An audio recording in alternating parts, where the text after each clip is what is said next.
آپ کی کتابیں 54 سے بھی زائد ہیں، 60 کے قریب کتابیں آپ نے حدیث اور اصول حدیث پر لکھی۔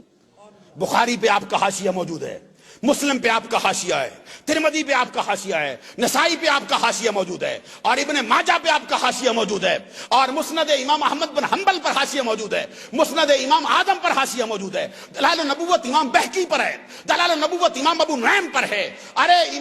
موطا امام محمد پر ہے، موطا امام مالک پر آپ کا حاشیہ ہے۔ 60 کے قریب کتابیں حدیث اور اصول حدیث پر آپ نے نقل فرمائی۔ عزیزان گرامی قدر، عقائد و کلام کے میدان میں اعلی حضرت کی کتابیں 50 سے زائد۔ آج جب کسی کو شرح عقائد پڑھانے لگتے ہیں تو استادوں سے پوچھو حال کیا ہوتا ہے، اور شرح عقائد آپ کے سامنے۔ یہی تو وجہ ہے کہ امام احمد رضا رحمت اللہ علیہ نے جو اپنا قرآن کا ترجمہ لکھا ہے، اس کے اندر بھی کسی ایک لمحے پر بھی عقائد کا میدان ہاتھ سے جانے نہیں دیا ہے۔ میں آنے والی گفتگو میں یہ عرض کرتا چلوں درمیان میں ہی، امام احمد رضا رحمت اللہ علیہ کا ترجمہ قرآن، جس کو آپ آسانی سے سمجھ سکتے ہیں، جس کی ہر بندے کو ضرورت پڑ سکتی ہے، وہ تمام تراجم میں اچھوتا انداز رکھتا ہے، اور ایسا ترجمہ قرآن ہے۔ صرف ہم عقیدت کی بنا پر نہیں کہتے، بلکہ یہ میدان ہے تعرف الاشیاء بازدادھا، چیزیں اپنی ضد سے پہچانی جاتی ہیں۔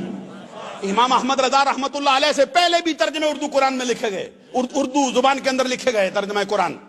جس میں شاہ ولی اللہ محدث دہلوی کا ترجمہ پہلے فارسی زبان میں، ان کے 2 بیٹوں کا ترجمہ، شاہ عبد القادر کا، شاہ رفیع الدین کا، یہ ترجمہ پرانی اردو کے اندر ہے۔ آج کل کی اردو پڑھنے والا بندہ، اردو محلہ کا جو طالب علم ہے، اس کے لیے وہ زبان سمجھنا شاید ممکن نہ ہو۔ اس کے بعد ترجمے پھر لکھے گئے، سید احمد کا ترجمہ ہے، یہ محمود الحسن دیوبندی کا ترجمہ ہے، مولانا اشرف علی تھانوی حکیم الامت دیوبند کا ترجمہ ہے، عبد الماجد دریابندی جو بڑا اردو کا ادیب، عریب اور رائٹر مانا جاتا ہے، اس کا ترجمہ ہے، مرزا صاحب کا ترجمہ ہے، ڈپٹی نذیر کا ترجمہ ہے، فتح محمد جلندری کا ترجمہ ہے۔ سارے ترجمے اٹھا کے دیکھو اور پھر اسی مقام سے احمد رضا کو دیکھو، اور حقیقت حال روز روشن کی طرح جہاں ہو جائے گی۔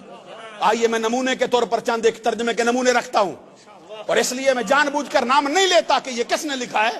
اس کے کسی ہستی کو اس پر اعتراض نہ ہو، کوئی بندہ یہ نہ کہے کہ بھئی یہ بات اخلاق سے گری ہوئی کر دیے۔ قرآن مجید کی مشہور آیت کریمہ سورہ فتح کی، انا فتحنا لک فتحا مبینا لیغفر لک اللہ ما تقدم من ذنبک وما تأخر۔ اردو ادب کا مشہور رائٹر جب اس کا ترجمہ کرتا ہے تو کیا کہتا ہے؟ اے نبی، ہم نے تیرے لیے کھلی فتح کو کھول دیا، اور تیری خطائیں جو تو نے پہلے کی، آپ نے غور نہیں فرمایا ہے، یہ تو سر پٹکنے کی جگہ ہے۔ اے نبی، ہم نے تیرے لیے کھلی فتح کو کھول دیا، اور تیری خطائیں جو تو نے پہلے کی وہ بھی بخشیں، اور تیری وہ خطائیں جو تو بعد میں کرے گا وہ بھی بخشیں گے۔ بھئی نبی خطا کار ہے، اور صرف یہ نہیں کہ ماضی میں خطائیں کی ہیں، قرآن اترنے کے بعد بھی خطا ہونا ممکن رہ گیا ہے، معاذ اللہ ثم معاذ۔ اور جب کہا کہ چلو ان کو چھوڑو کسی اور سے پوچھ لیتے ہیں، ادھر سے آواز آتی، کہتے ہیں اے نبی، ہم نے تیرے لیے کھولا، اور تیرے گناہ جو تو نے پہلے کیے وہ بھی بخشے، اور تیرے وہ گناہ جو تو بعد میں کرے گا وہ بھی بخشے۔ کیسی فتح مکہ کی خوشخبری۔ حضرات میرے ساتھ چلیے نا ذرا، میں آپ کو کیسے سمجھاؤں یہ بات کیا ہے، آپ تک کیسے منتقل کروں میں یہ کیا عرض کر رہا۔ عزیزان گرامی قدر توجہ رکھنا، اب کوئی نبی کو گناہگار کہہ رہا ہے، کوئی نبی کو خطا کار ٹھہرا رہا ہے، کوئی نبی پر گناہ کا الزام لگاتا ہے، کوئی نبی پر خطا کار ہونا کہہ رہا ہے، کوئی ماضی کے گناہوں کی بات کرتا ہے، کوئی موجودہ گناہوں کی بات کرتا ہے، کوئی آنے والے زمانے کے گناہوں کی بات کرتا ہے۔ حالانکہ اہل سنت کی عقائد کی جو 8 کتابیں، ان کے پڑھ کے دیکھو، اہل سنت کا اجماعی نظریہ، فقہ اکبر ہو، چاہے شرح فقہ اکبر ہو، چاہے مواقف ہو، چاہے شرح مواقف ہو، چاہے نبراس ہو، چاہے شرح عقائد ہو، چاہے تمہید ابو شکور سالمی ہو، چاہے خیالی ملا عبدالحکیم سیالکوٹی کی ہو، چاہے تمہید ابو شکور سالمی کی ہو، چاہے ملا علی قاری بولتا ہو، چاہے علامہ عبدالعزیز پرہاروی بولتا ہو، چاہے شرح مواقف والا میر سید شریف جرجانی کہتا ہو، سب کا اجماعی نظریہ ہے نبیوں کے بارے میں۔ کیا ہے؟ ان الانبیاء